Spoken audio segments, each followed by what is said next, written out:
அனைவருக்கும் வணக்கம். நாம இப்ப பாக்கியலட்சுமி சீரியல்ல என்னெல்லாம் சுவாரஸ்யமான விஷயங்கள் நடக்குதுன்னு பார்க்கலாம் வாங்க. கோபிக்கு சரியான பதிலடி நம்ம பாக்கியா கொடுக்கணும், அது மட்டும் இல்லாம அவர் பண்றது தப்புன்னு உணர்த்தணும் அப்படின்னு நீங்க நினைச்சீங்கன்னா இந்த வீடியோக்கு லைக் போடுங்க. தான் அப்பாவை எல்லாரும் முன்னாடி அசிங்கப்படுத்தணும் தெரியாம அசிங்கமா பேசிட்டு கோபி வெளியில வராரு. இதை பார்த்து தாங்கிக்க முடியாத நம்ம பாக்கியா வந்து கோபி கிட்ட ஆர்கியூ பண்றாங்க. ஹலோ மிஸ்டர் கோபிநாத், ஒரு நிமிஷம் இருங்க. உங்களை யார் என் மாமனார் படத்திருப்பு விழாவுக்கு வர சொன்னது?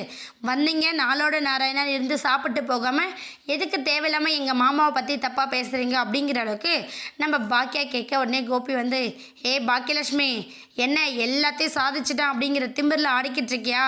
இந்த ஆட்டெல்லாம் ரொம்ப நிலைக்காது, தெரிஞ்சுக்கோ.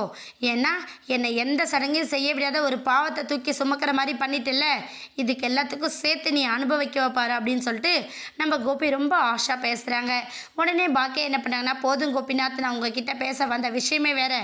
என்ன, எல்லாரும் முன்னாடியும் சிறந்த அப்பா நான் தான், என் பசங்களுக்கு தேவையானது பண்ணது நான் தான், என் அப்பா சிறந்த அப்பா இல்லை அப்படிங்கிற அளவுக்குலாம் நீங்கள் பேசுனீங்க.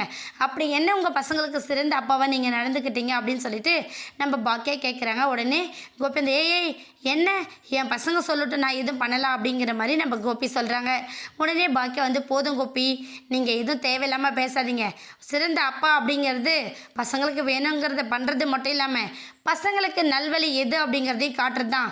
நாம் எந்த வழியில் போகிறோமோ அந்த வழியை பசங்க கண்ணை மூடிட்டு நடக்க ஆரம்பிச்சிடுவாங்க. நீங்கள் போகிற பாதையே தப்பு, அப்புறம் எப்படி நீங்கள் சரியான பாதையை பசங்களுக்கு காட்டுவீங்க அப்படிங்கிற மாதிரி கண்டபடி நம்ம பாக்கியாவும் வெளுத்து வீசுகிறாங்க கோபியை. ஆனால் கோபி அதெல்லாம் பொருட்படுத்தாமல் என்ன பண்ணேன்னா, என் அம்மா பசங்க அப்பான்னு எல்லாரையும் உன் கைக்குள்ளே போட்டுக்கிட்டுல, என் அம்மாவுக்கும் உனக்கும் சரியான தண்டனை நான் கொடுக்காம விட மாட்டேன். ஏன்டா கோபியை பகைச்சிக்கிட்டோம் அப்படின்ற அளவுக்கு நீங்கள் 2 பேரும் வருத்தப்படணும், அந்த மாதிரி உங்களுக்கு ஒரு பெரிய ஆப்பு வைக்க போகிறோம் அப்படிங்கிற மாதிரி கோபி சொல்லிட்டு கிளம்பிடுறாங்க.